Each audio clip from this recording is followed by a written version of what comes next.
ओम पूर्णमदः पूर्णमिदं पूर्णात् पूर्णमुदच्यते पूर्णस्य पूर्णमादाय पूर्णमेवावशिष्यते। नीलाम्बुजश्यामलकोमलाङ्गं सीतासमारूपितवामभागं पाणौ महाशायकचारुचापं नमामि रामं रघुवंशनाथम्। सच्चिदानन्दरूपाय विश्वोत्पत्त्यादिहेतवे तापत्रयविनाशाय श्रीकृष्णाय वयं नुमः। यस्यांके च विभाति भूधरसुता देवापगामस्तके भाले बालविधुर्गले च गर्लव्यस्योरशिव्यालराट् सोऽयं भूतविभूषणः सुरवरः सर्वाधिपः सर्वदा सर्वः सर्वगतः शिवः शशिनिभः श्रीशङ्करः पातु माम्। अतुलितबलधाममहीं शैलावदेहं धनुजवनकृशानं ज्ञानिनामग्रगण्यं सकलगुणनिधानं वानराणामधीशं रघुपतिप्रियभक्तं वातजातं नमामि।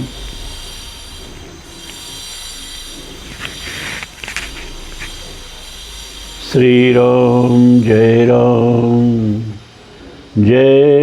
जय राम, श्री राम जय जय राम। मामभिरक्षय रघुकुलनायक धृतवरचाप रुचिरगरसायक। श्री राम जय जय राम। मंगल भवन अमंगलहारी अद्रवः सुदशरथ अजिर विहारी। श्री राम जय जय राम, श्री राम जय जय राम।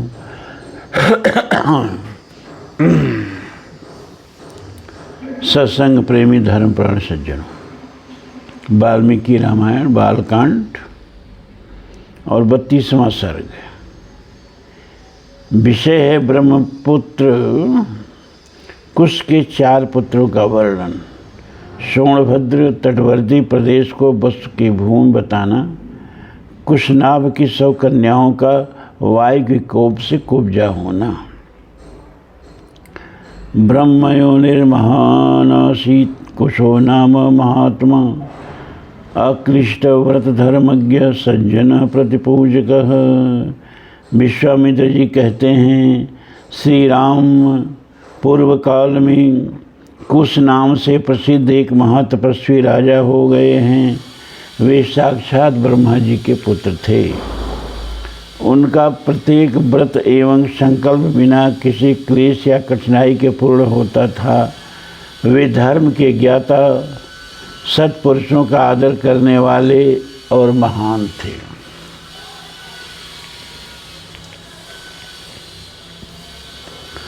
स महात्मा कुलीनायां युक्तायां सुमहाबलान् वैदर्भ्यां जनयामास चतुरः सदृशान् सुतान्। उत्तम कुल में उत्पन्न विदर्भ देश की राजकुमारी उनकी पत्नी थी। उसके गर्भ से उन महात्मा नरेश के 4 पुत्र उत्पन्न हुए जो उन्हीं के समान थे। कुशाम्ब कुशनाभम च असुरतरजसं वशं दीप्तयुक्तान् महोत्सान क्षत्रधर्म चिकीर्षया। तनुवाच कुशः पुत्रान् धर्मिष्ठान् सत्यवादिनः क्रियतां पालनं पुत्रा धर्मं प्रापश्यत पुष्कलम्। उनके नाम इस प्रकार हैं, कुशाम, कुशनाभ, अमूर्त रजस तथा वसु। ये सब के सब तेजस्वी तथा महान उत्साही थे। राजा कुश ने प्रजा रक्षण रूप क्षत्रिय धर्म के पालन की इच्छा से अपने उन धर्मिष्ठ तथा सत्यवादी पुत्रों से कहा, पुत्रों, प्रजा का पालन करो, इसमें तुम्हें धर्म का पूरा पूरा फल प्राप्त होगा। कुशस्य वचनम श्रुत्वा चत्वारो लोक सत्तमा निवेशम चक्रे सर्वे पुराणाम नृवरास्तदा। अपने पिता महाराज कुश की यह बात सुनकर उन चारों लोक शिरोमणि नरश्रेष्ठ राजकुमारों ने उस समय अपने अपने लिए पृथक पृथक नगर का निर्माण कराया। कुशाम वस्तु महातेजा कौशाम भीम करोत पुरीम कुशनाभस्तु धर्मात्मा पुरम चक्रे महोदयम। महातेजस्वी कुशाम्ब ने कौशाम्बी पुरी बसाई। धर्मात्मा कुशनाभ ने महोदय नामक नगर का निर्माण कराया। असुरतरजो नामा धर्मारण्य महामति चक्रे पुरवरम राजा वशो नाम गिरिव्रजम। परम बुद्धिमान असुरतरजस ने धर्मारण्य नामक एक श्रेष्ठ नगर बसाया तथा राजा वशु ने गिरिव्रज नामक नगर की स्थापना की। ऐसा वशमती नाम वसोस्तस्य महात्मनः एते शैलवरा पंच प्रकाशन्ते समन्ततः। महात्मा वसु की यह गिरिव्रज नामक राजधानी वशुमती के नाम से प्रसिद्ध हुई। उसके चारों ओर ये 5 श्रेष्ठ पर्वत सुशोभित होते हैं।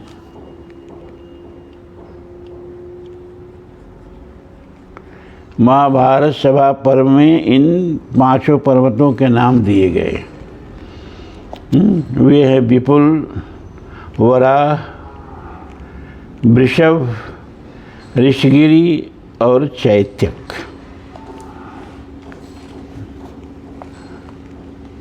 सुमागधी नदी रम्या मागधान विश्रुतायौ पंचानाम शैलमुख्यानाम मध्य मालयु शोभते। यह रमणीय सोन नदी दक्षिण पश्चिम की ओर से बहती हुई मगध देश में आई है, इसलिए यहाँ सुमागधी नाम से विख्यात हुई है। यह इन 5 श्रेष्ठ पर्वतों के बीच में माता की भांति शोभित हो रही है। सैसा ही मागधी राम वसुस्तस्य महात्मनः पूर्वाभिचरिता राम सुक्षेत्र सस्य मालिनी। श्री राम, इस प्रकार मागधी नाम से प्रसिद्ध यह सोन नदी पूर्वोक्त महात्मा वसु से संबंध रखती है।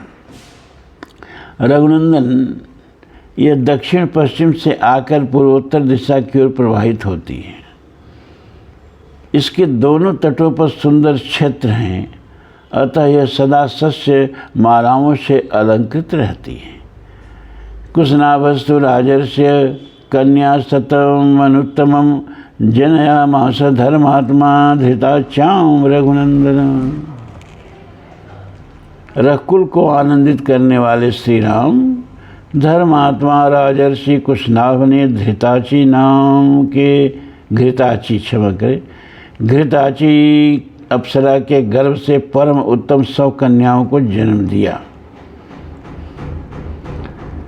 तास यौवन शालिन्यो रूपवत्य स्वलंकृता उद्यान भूमि गाम्य प्रावर्षीव शतहृदा गयन्त्यो नित्यमानाश्च वादयन्तस्तु राघवः आमोदं परमं जगमुर्वारणं भूषिताः जगमुर्वारभरणं भूषिताः। वे सब के सब सुंदर रूप लावण्य से सुशोभित थी। धीरे धीरे युवा अवस्था ने आकर उनके सौंदर्य को और बढ़ा दिया।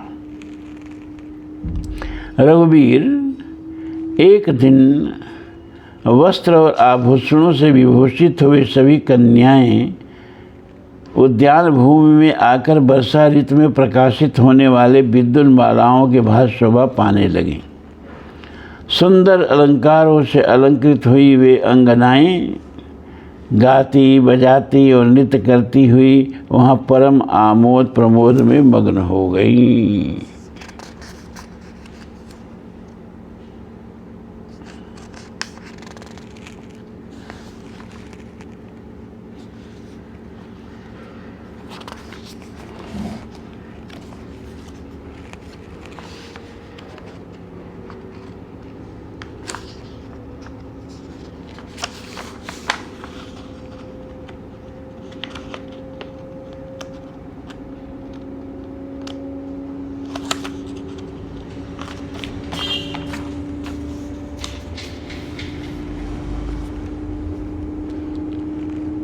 अथ ताश्चारु सर्वांगयो रूपेण प्रतिमा भुवि उद्यान भूमिमागम्यम तारायु घनांतरे।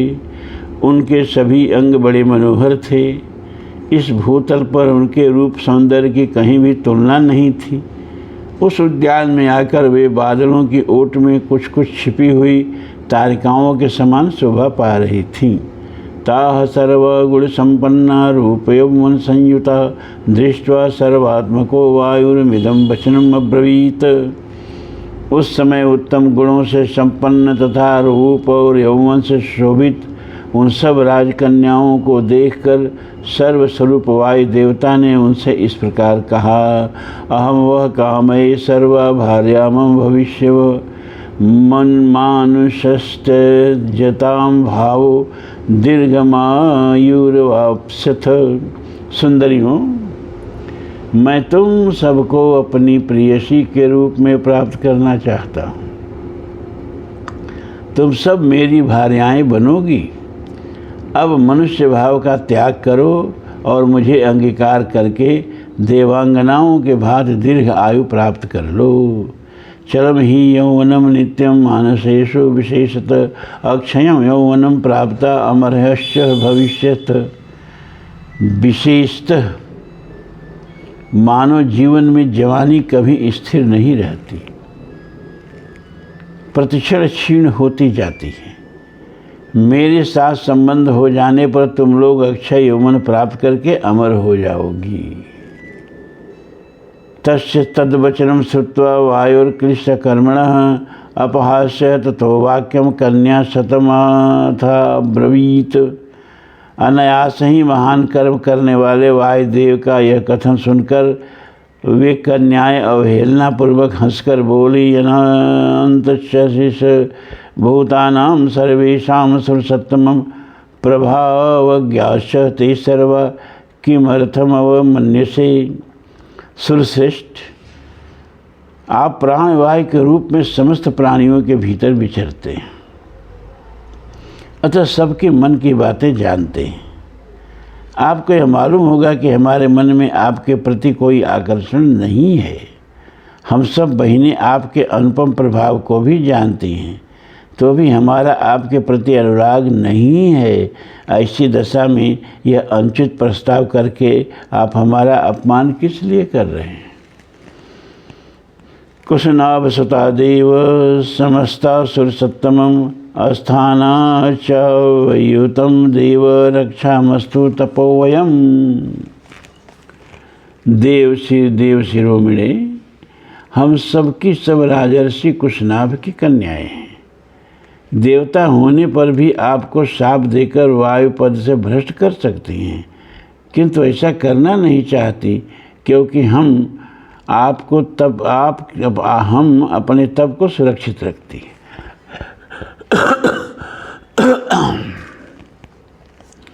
माँ भूत स कालो दुर्मेध पितरम सत्यवादिनम अवमन्य स्वधर्मीण स्वयंवरमपास्महे। दुर्मते, वह समय कभी न आवे जबकि हम अपने सत्यवादी पिता की अवहेलना करके कामवश या अत्यंत अधर्मपूर्वक स्वयं ही वर ढूंढने लगे। पिता ही प्रभुरस्माकं दैवतं परमं च सः यस्य नो दास्यति पिता स नो भर्ता भविष्यति। हम लोगों पर हमारे पिताजी का प्रभुत्व है, वे हमारे लिए सर्वश्रेष्ठ देवता हैं। पिताजी हमें जिसके हाथ में देंगे वही हमारा पति होगा। तासाम तो वचनम श्रुत्वा हरिपरम कोपनः प्रविश्य सर्वगात्राणि वभंज भगवान प्रभु अरित्र मात्रा कृतयो भग्न गात्रा भवर भयार्दिता। उनकी यह बात सुनकर वायुदेव अत्यंत कुपित हो उठे। उन्हें ऐश्वर्यशाली प्रभु ने उनके भीतर प्रविष्ट हो सब अंगों को टेढ़ा मेढ़ा कर दिया। शरीर मुड़ जाने के कारण वे कुबड़ी हो गईं। उनकी आकृति मुट्ठी बंधे हुए हाथ के बराबर हो गई। वे भय से व्याकुल हो उठी। ता कन्या वायुना भग्ना विविशूर्ण पत्रेर्गृहं प्रविश्य सुसंभ्रांता स लज्जा सहस्रलोचना। वायुदेव के द्वारा कुबड़ी हुई उन कन्याओं ने राजभवन में प्रवेश किया। प्रवेश करके वे लज्जित और उद्विग्न हो गईं। उनके नेत्रों से आंसुओं की धाराएं बहने लगीं। स च ता दयिता भग्ना कन्या परम शोभना दृष्ट्वा दीन सदा राजा संभ्रांतम इदम अब्रवीत। अपनी परम सुंदरी प्यारी पुत्रियों को कुब्जता के कारण अत्यंत दयनीय दशा में पड़ी देख राजा कुशनाभ घबरा गए और इस प्रकार बोले, किमिदं कथ्यतां पुत्र को धर्मवमन्यते कुब्जा केन कृता सर्वाश्चेष्टान्तयो नाभिभाषत। एवं राजा विनीशस्य समाधिं संदधे ततः। पुत्रियों, यह क्या हुआ बताओ।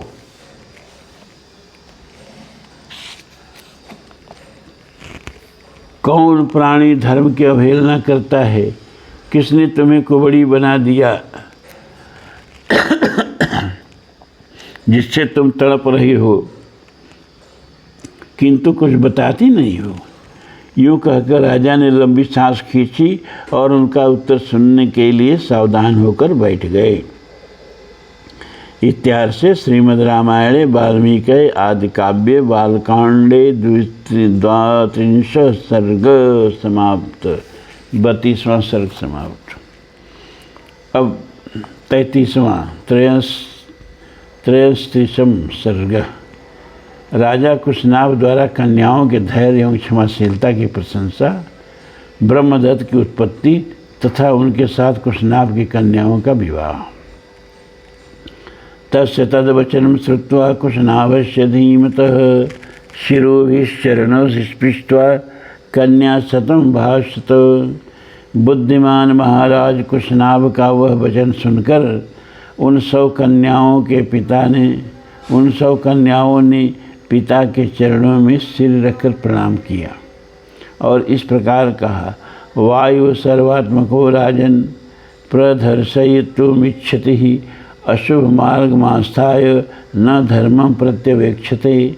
राजन, सर्वत्र संचार करने वाले वायुदेव अशुभ मार्ग का अवलंबन करके हम पर बलात्कार करना चाहते थे।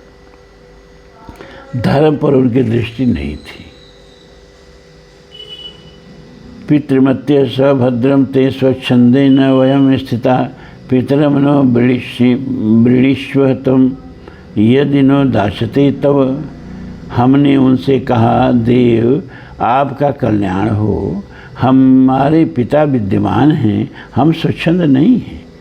आप पिताजी के पास जाकर हमारा वर्ण कीजिए, यदि वे हमें आपको सौंप देंगे तो हम आपके हो जाएंगे। तेन पापानुबंधेन वचनम न प्रतीक्षता एवं ब्रुवत् सर्वास्म वायुना विहिता भृशम। परंतु उनका मन तो पाप से बंधा हुआ था, उन्होंने हमारी बात नहीं मानी। हम सब बहनें यही धर्म सम्मत बातें कह रही थी, तो भी उन्होंने हमें गहरी चोट पहुंचाई, बिना अपराध के ही हमें पीड़ा दी।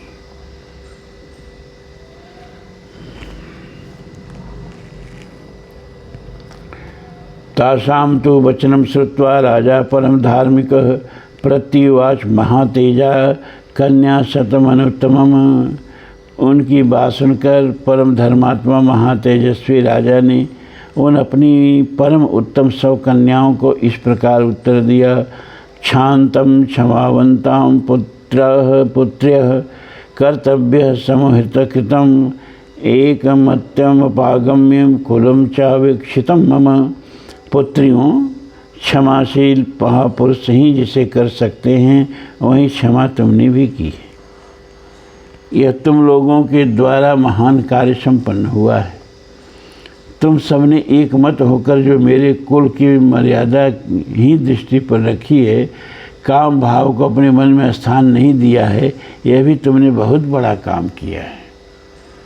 अलंकारो ही नारीणाम क्षमा तो पुरुषस्य वा दुष्करम तच्च वै क्षांतम त्रिदेशो विशेषतः यादृशीव क्षमा पुत्र्य सर्वा समाविशेषतः। स्त्री हो या पुरुष, उसके लिए क्षमा ही आभूषण है। पुत्रियों, तुम सब लोगों में समान रूप से जैसे क्षमा या सहिष्णुता है, वह विशेषतः देवताओं के लिए भी दुष्कर ही है। क्षमा दानम, क्षमा सत्यम, क्षमा यज्ञाच पुत्रिका, क्षमा यश, क्षमा धर्म, क्षमायाम विशिष्ट जगत। पुत्रियों, क्षमा दान है, क्षमा सत्य है, क्षमा यज्ञ है, क्षमा यश है और क्षमा धर्म है। क्षमा पर भी यह संपूर्ण जगत टिका हुआ है। विसृज्य कन्या काकुत्स राजा विस्त्रीदश विक्रमः मंत्रज्ञो मंत्रयामास प्रधानम स मंत्र भी देशे काले च कर्तव्यम सदृशे प्रतिपादनम। काकुत्स कुलनंदन श्री राम देवतुल्य पराक्रमी राजा कुशनाभ ने कन्याओं से ऐसा कहकर उन्हें अंतःपुर में जाने की आज्ञा दे दी और मंत्रणा के तत्व को जानने वाले उन नरेश ने स्वयं मंत्रियों के साथ बैठकर कन्याओं के विवाह के विषय में विचार आरंभ किया। विचारणीय विषय यह था कि किस देश में किस समय और किस योग्य वर के साथ उनका विवाह किया जाए। एतस्मिन्नेव काले तु चूली नाम महाद्युति ऊर्ध्वरीता शुभाचारो ब्रह्मं तप उपागमत। ठीक है। उन दिनों चूली नाम से प्रसिद्ध एक महातेजस्वी सदाचारी एवं ऊर्ध्वरीता नैष्ठिक ब्रह्मचारी मुनि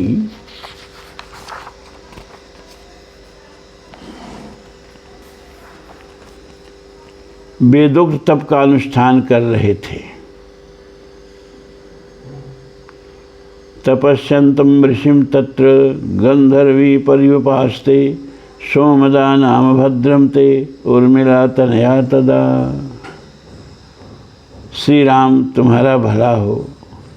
उस समय एक गंधर्व कुमारी वहाँ आकर उन तपस्वी मुनि की उपासना करती थी, मतलब अनुग्रह की इच्छा से सेवा। उसका नाम था सोमदा। वह उर्मिला की पुत्री थी। साच तम प्रणताम भूत्वा शुश्रूण परायण उपवास काले धर्मिष्ठा तपस्यास्तुष्टवो भवत गुरुः।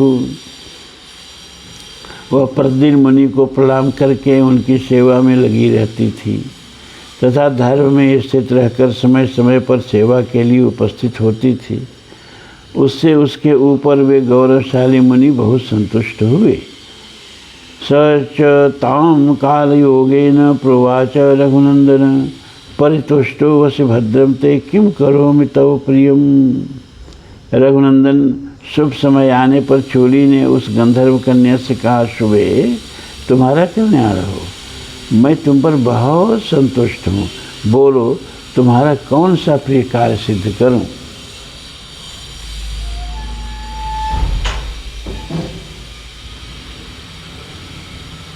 परितुष्टम मुनि ज्ञात्वा गांधर्वी मधुर स्वरम उवाच परम प्रीता वाक्यज्ञा वाक्य कोविदम। मुनि को संतुष्ट जानकर गंधर्व कन्या बहुत प्रसन्न हुई। वह बोलने की कला जानती थी। उसने वाणी के मर्मज्ञ मुनि से मधुर स्वर में इस प्रकार कहा, लक्ष्म्या समुदितो ब्राह्य ब्रह्मभूतो महातपः ब्राह्मण तपसा युक्तम पुत्रमिच्छामि धार्मिकम। महर्षि, आप ब्राह्मी संपत्ति से संपन्न होकर ब्रह्म स्वरूप हो गए हैं, अतएव आप महान तपस्वी हैं। मैं आपसे ब्रह्म तप से युक्त धर्मात्मा पुत्र प्राप्त करना चाहती हूँ।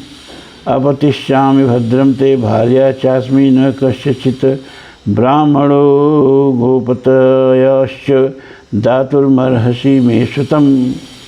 मुने आपका भला हो। मेरे कोई पति नहीं है। मैं न तो किसी की पत्नी हूँ और न आगे होऊंगी। आपकी सेवा में आई हूँ, आप अपने ब्रह्म बल से मुझे पुत्र प्रदान करें।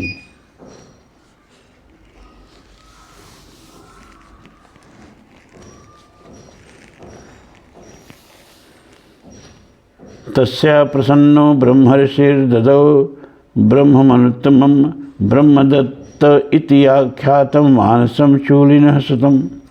उस गंधर्व कन्या की सेवा से संतुष्ट हुए ब्रह्मर्षि चूली ने उसे परम उत्तम ब्राह्म तप से संपन्न पुत्र प्रदान किया। वह उनके मानसिक संकल्प से प्रकट हुआ मानस पुत्र था। उसका नाम ब्रह्मदत्त हुआ।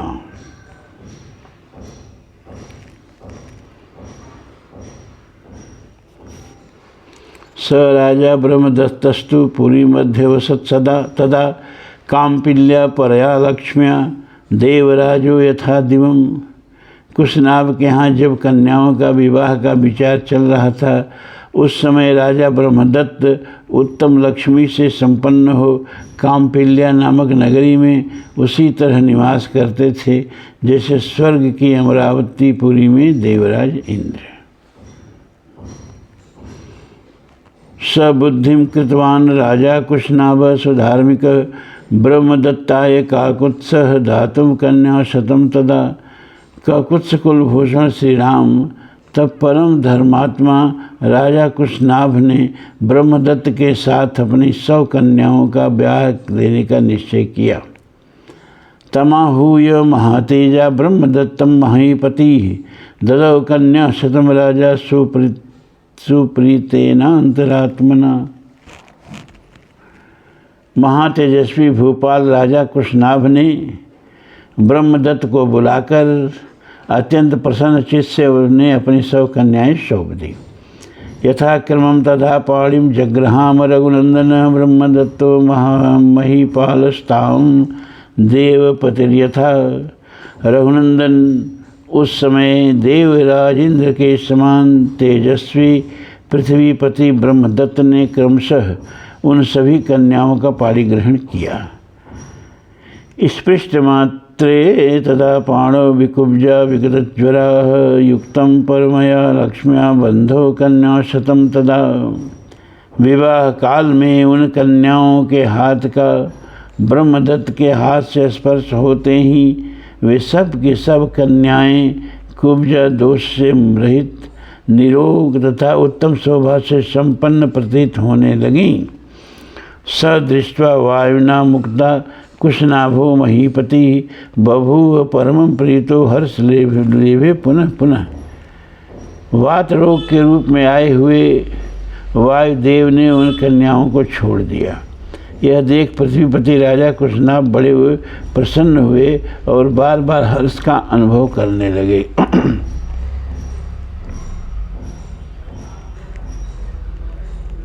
कृतोद्वाहं तु राजानं ब्रह्मदत्तं महीपतिं सदारं प्रेषयामास सोपाध्याय गणं तदा। भोपाल राजा ब्रह्मदत्त का विवाह कार्य संपन्न हो जाने पर महाराजा कुशनाभ ने उन्हें पत्नियों तथा पुरोहितों सहित आदरपूर्वक विदा किया।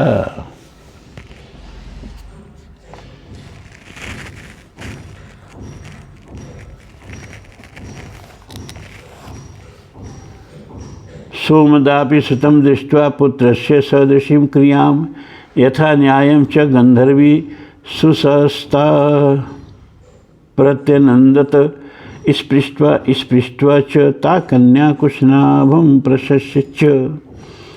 गंधर्वी सोमदा ने अपने पुत्र को तथा उसके योग्य विवाह संबंध को देखकर अपनी उन पुत्रवधुओं का यथोचित रूप से अभिनंदन किया। उसने एक एक करके उन सभी राजकन्याओं को हृदय से लगाया और महाराज कुशनाभ की सराहना करके वहाँ से प्रस्थान किया। इत्यार्षे श्रीमद् रामायणे वाल्मीकि आदिकाव्ये बालकांडे 33वां सर्ग समाप्त हुआ। ये 33वां सर्ग समाप्त हुआ। अब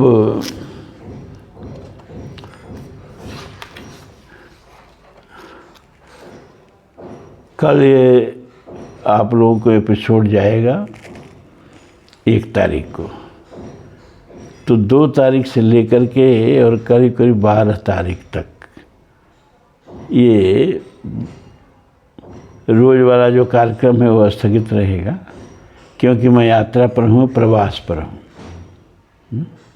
लेकिन पूरी तरह अनुपस्थित न रहूं, क्योंकि आप लोगों से अनुपस्थित रह के मुझे भी अच्छा नहीं लगता है।